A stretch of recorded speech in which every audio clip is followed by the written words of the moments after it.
এরাও শত্রু, মুখোশের আড়ালে। আদালত এই মর্মে রায় দিচ্ছে যে পরবর্তী শুনানির দিন পর্যন্ত আব্দুল মিয়াকে জেল হাজতে থাকতে হবে। আমিনা,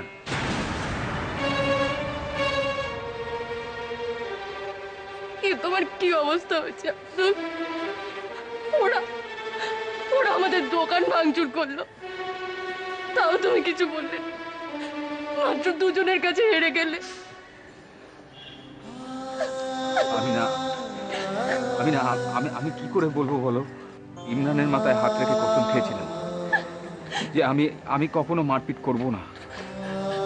কসম তো খেয়েছিলে, নিজে থেকে আর মারপিট করবে না বল, নিজের প্রাণ বাঁচানোর চেষ্টা করবে না। কিন্তু কসম তো রাখতে হবে বলো।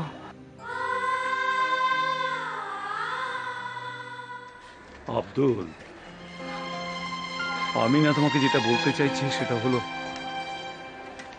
ও তোমাকে ছবল মারতে বারণ করেছে, কিন্তু ফোঁস করতে তো বারণ করেনি। বাবার সঙ্গে অরিজিৎ আছে, নদা ব্যাপারটা দেখছে, কোনো প্রবলেম হবে না। তুমি বুঝতে পারছো না পরমাদীপ, ওই লোকটা এত বদমাইশ, আর মিষ্টি মিষ্টি কথা বলে এমন ছুরি বসাবে তুমি টেরটাও পাবে না। বাবা, বাবা, আব্দুল দা, আই এম সরি। মিথ্যে রিপোর্ট লিখিয়েছে, প্রমাণ করতে হবে যে এসপি আইনের রক্ষক না হয়ে আইনের ভক্ষক হয়েছে।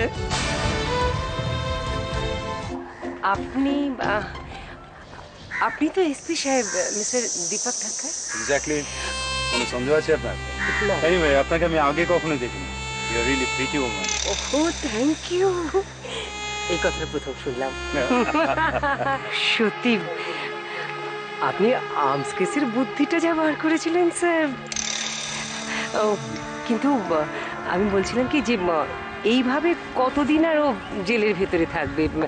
এরপর তো বাইরে বেরিয়ে আসবে, তখন তো আবার আমাদের সঙ্গে শত্রুতা শুরু হয়ে যাবে, তাই না? করতেই পারে। তখন আবার ওকে একটা ঠিক ওই রকমই ফলস কেসে আবার জেলে পাঠিয়ে দেব। ওই আমি শুনেছি কয়েদিরা নাকি কয়েদিদের মারধর করে। You are really clever and interesting too. বাবা, সোজা পথে সবসময় সব কাজ হয় না, বিশেষ করে এই জমানায়।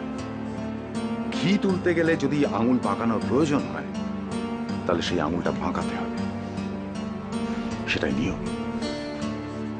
মেজবতী, একটু চা খাওয়াতে পারবে? এত রাতে? এত রাতে মাথাটাকে কন্ডিশনে রাখতে তোমার হাতের চায়ের জুড়ি নেই। দিচ্ছি। Thank you.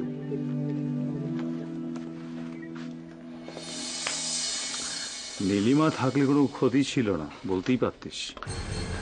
বাবা, ক্ষতির কথা ভেবে আমি মেজবতীকে যেতে বলিনি। আমরা যে আলোচনাটা করব তাতে মনোযোগ যাতে ব্যাঘাত না ঘটে সেই জন্য যেতে বলব। বাবা, আব্দুলকে ছাড়াতে না পারার এই হারটা আমি না মেনে নিতে পারছি না, আমার সহ্য হচ্ছে না। আমরা আব্দুলকে ছাড়াতে পারবো না, আর দীপক ঠাক্কর সেই আনন্দে ধেই ধেই করে নাচবে, আমাদের ডিফিট সেলিব্রেট করবে। আর্মস অ্যাক্টে যেভাবে ওকে ফাঁসানো হয়েছে। বাবা, আইন যখন আছে তার ফাঁকও আছে, সেই ফাঁকটাকে খুঁজে বার করতে হবে। এই আর্মস অ্যাক্টের পুরো ব্যাপারটাই ভুয়ো, আব্দুলকে ফালতু ফালতু জড়ানো হয়েছে, আর সেটা দীপক ঠাক্কর নিজে স্বীকার করেছে। স্বীকার করেছে? ওকে তো তখনই চেপে ধরা দরকার ছিল। দীপক ঠাক্কর পরিষ্কার বলে দিয়েছে, যা করেছি বেশ করেছি। বেশ করেছি সোয়াই, এই বেশ করেছিতে একদিন বুমেরাং হয়ে ওর কাছেই ফিরে যাবে। দেখো বাবা, ফিরে আসুক না আসুক, আব্দুলকে যে করে হোক বের করে আনতে হবে। আব্দুলকে ধরার জন্য দীপক ঠাক্কর যেরকম পাকা রাস্তা ধরেছে, ঠিক সেমনি আব্দুলকে বের করে আনার জন্য আমরা সোজা পথে হাঁটবো না। এরাও শত্রু, মুখোশের আড়ালে।